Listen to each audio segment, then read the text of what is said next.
Are you thinking of starting a business? Stop scrolling and listen up. Because before you spend a dime, build a website, or design a logo, you need to fill out a one-page business plan at the very least. It's simple, fast, and could save you thousands of dollars in mistakes. I'm going to use a landscaping business as the example, and I'll show you how it's done. By the way, if you would like a copy of this one-page plan with the landscaping design as the example, go ahead and send us your email address and we will send that over to you directly as a PDF. So the very first section is your elevator pitch. This is your why and what makes you different. It should be clear enough that you could explain it during an elevator ride. Those are like 30 seconds.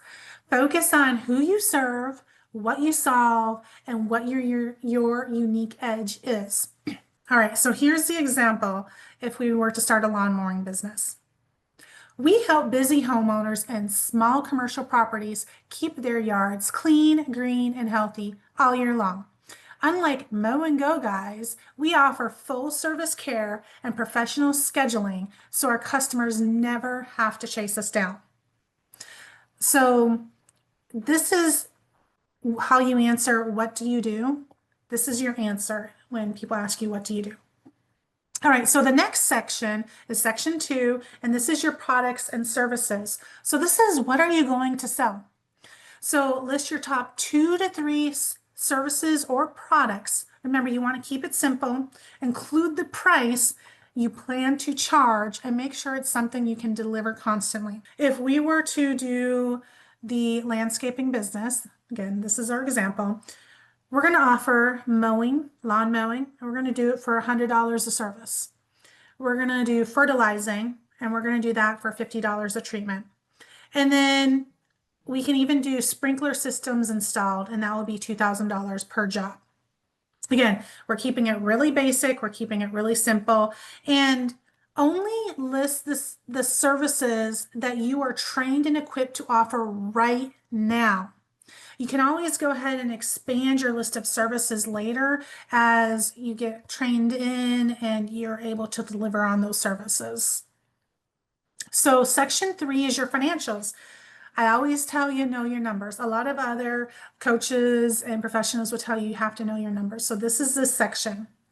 So you need to understand what's going to cost you to start your business, to stay in business each month, and how much you're actually going to make per sale. So the first section is on startup costs. What are your startup costs in order to get you to open the door? Like, what do you need to have to get you to open up the door? So for example, with the landscaping business, we're going to need a trailer. We're going to need some tools, like edgers, weed eaters. We're going to, and another one would be to get the riding lawnmower, the zero turn. We're going to need a truck to pull the equipment around, and some admin equipment, like maybe a computer or maybe an iPad, something that we can take on the go to be able to go ahead and do things on the mobile, right? And this should cost us maybe $30,000 for all that. So the next one is, what are your monthly fixed costs?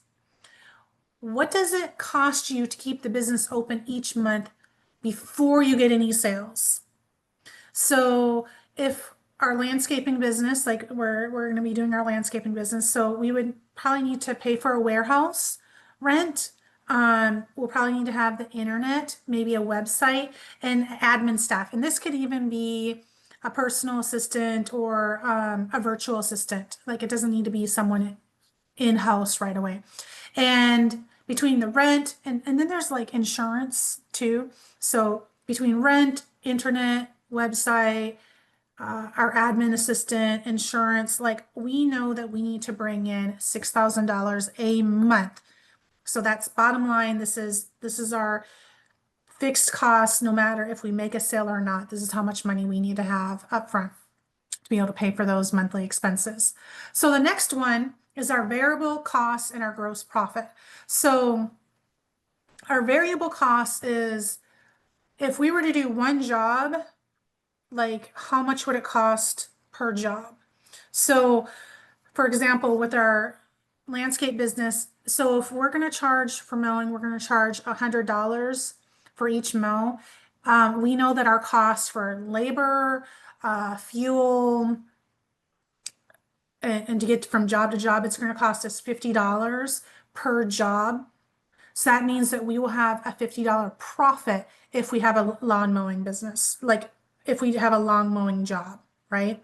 So if we're going to do fertilizer, we're going to charge $50 a charge, and we know that our cost in order to do the fertilizer doesn't take as long than the mowing, and but I know there is some cost, this is just for an example, right? So then our profit would be $25 per fertilizing job that we have. And then we have a sprinkler system. So if we're going to go ahead and install a sprinkler system for someone, we're going to charge $2,000. Our actual cost to do that is $1,500 between all of the pipes and the labor and all that. And so our profit per sprinkler system job that we put in is $500 profit. And then we also have monthly variable costs. So this could be, it could cover the fuel, it could cover any extra like little supplies or little tools that we need to get. And it'll cover having 2 employees. And this is $10,000 per, like $10,000 a month for all the variable costs that go into the jobs. And then we need to know what our break-even point is. So the financials part is so important. Like, that's why I cannot stress enough. Like, you need to have good bookkeeping. And I know this is even planning into it, but if you don't know your numbers, you don't know what you should be projecting, and then you need to know, like, are you actually getting it done with what you do? Like, say we do decide to go ahead and open this up.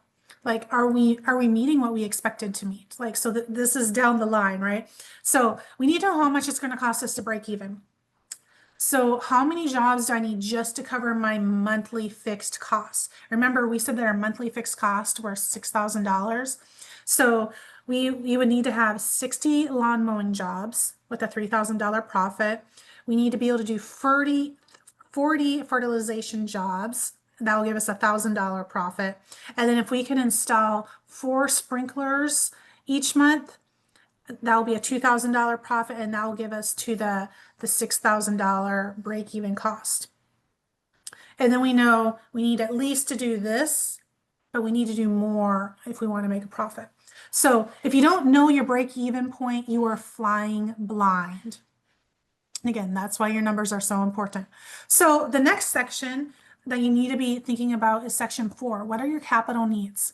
So do you need startup money? Like, that's the number one question. Do you need startup money? Do you have the $30,000 that we projected that will cost to start this business? Or do you need to get business partners? What skills do you need to improve on, get better on?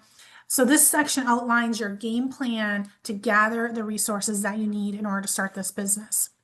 So in our example, we need $30,000 to launch. We need, and so we're going to use $10,000 that's sitting in a savings account. That's, mine, the business owners. How else can we get that $30,000?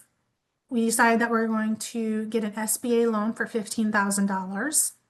And then, you know what? I'm going to bring in my brother-in-law as a silent partner for that extra $5,000 of cash that I need to get into the business in order to start. And then I know that I'm going to need to hire a part-time bookkeeper and a field assistant to be able to get this all done. So I want you to really think about this and be real about what it's going to take and who you need around you in order to make this business happen. Because otherwise we're not opening the doors. Okay, number 5, the 5th section of our one-page business plan is competition. Who else is out there? You need to be doing this type of research. Google them. Like, look at your competition. Do not copy them, but you need to look at what they're doing and understand the market and what makes you different. How can you set yourself apart from who's already out there? So in our little analysis of who's out there with our example landscaping company, so we found, okay, there's Green Guys Lawn Care, and this is just fictitious, made up. but they charge $85 per mo, and they're unreliable. Like, because we're doing the 5-star Google search for them too, and what's on their Facebook and everything too. And the consensus is they're kind of unreliable. So we know that. Another one that's out there, Turf Pros. However, they only do commercial properties. So if we're doing residential and commercial, that sets us apart. Okay, and then Your Edge. They offer packages, they do online scheduling, and they have a guaranteed show up window. So that's what they're doing. So now, now that you've researched your competition, now you need to figure out your differences. What can you do better? How can you offer better services than your competition? Can you enter better pricing, more competitive pricing? Or is it just that you're being consistent and you're reliable? Like, what's going to set you apart? So go ahead and think about this and how you need to show up for your clients. Okay, number 6. This is our marketing plan. How are we going to get these customers? How are people going to hear about you, trust you, and hire you? You need to be thinking about this stuff. So again, landscaping business, our example, one thing that we could do is we could do door hangers. We could do truck signs, putting the signs on our trucks in our neighborhood and drive around in the neighborhoods that we want to target. And do the same thing for the door hangers. We could do Facebook ads that target the homeowners that are 35 and up in a specific zip codes that we want to work in. So you can, in the Facebook ads, you can really narrow them down and figure out if you know exactly who your clientele is and what they look like, you can put that into the Facebook ads. And then a third idea is having a referral program. So you could give like a $25 credit for every new customer that is referred to you. So you can do this, like you can give them $25 off their next invoice if they refer you a client, and they sign up, or give them like a $25 gift card. But think of some sort of referral program, and that's what we're doing for the landscaping business. All right. So don't focus on everything. Just focus on 3 things that you will do consistently. All right, and that's it. That's our 6 sections that we need to focus on in our 1-page business plan. It gives you total clarity. Whether you're starting next month or next year, make sure that you're filling this out, and it will give you the confidence and the structure in order to be able to build a business that actually makes you money. So if you would like this 1-page business plan for free, go ahead and send us your email address, comment in it, or do a DM on whatever platform you're at, and we will go ahead and send it over to you. And it does include the landscaping example and a blank version for you to be able to fill out. What are your business ideas? Go ahead and put them in the comments. I would love to hear about them. And as always, if you would like to book a discovery call with us, we will have the link below. We love learning and being able to help our clients and learning what they need also, and being able to get them what they need. Like, our goal is to help small businesses thrive. And this is one thing, whether it's you are starting a business or you shouldn't be starting a business, like this 1-page plan, if you do it on your own or with our help, it will be able to give you clarity of, should I do this? And is this a good business, or should I not do this? Like, that is what we're trying to figure out in this video. All right. Thank you.